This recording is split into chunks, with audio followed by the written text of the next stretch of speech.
मुंबई हायकोर्टानं काल धनगर आरक्षणासंदर्भात एक मोठा निर्णय घेतलाय।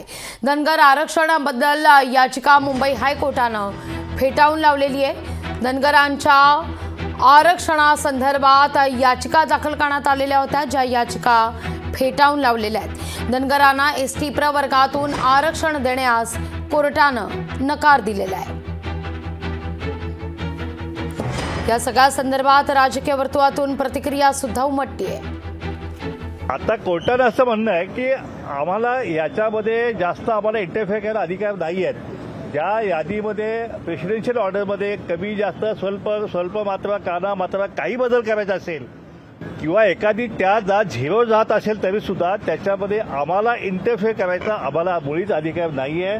हा अधिकार फक्त पार्लमेंटला आहे आणि त्यामुळं आमची केस जी आहे आता जर पार्लमेंटने ठरवलं किंवा धनगर आणि धनगर एक आहे तर पार्लमेंटमध्ये हा विषय आमचा जो आहे आता निकालात निघू शकतोय।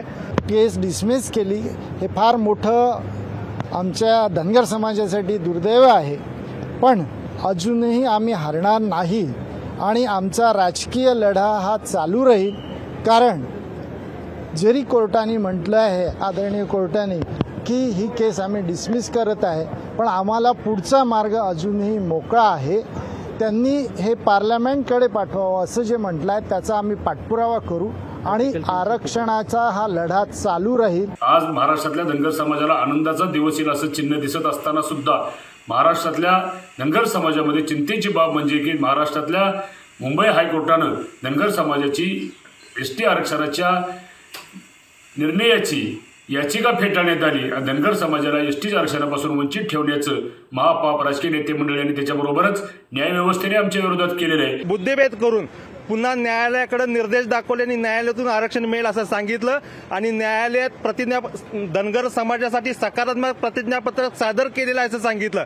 पण प्रत्यक्षात आज जर पाहिलं तर त्या प्रतिज्ञापत्राचा धनगर समाजाचा फायदा होण्यापेक्षा धनगर समाजाचं नुकसान झालेलं आहे हे सिद्ध झालेलं आहे आणि भाजपनं आणि फडणवीसांनी केलेला धनगर समाजाचा विश्वासघात आजच्या निकालानं उघडा पडलेला आहे।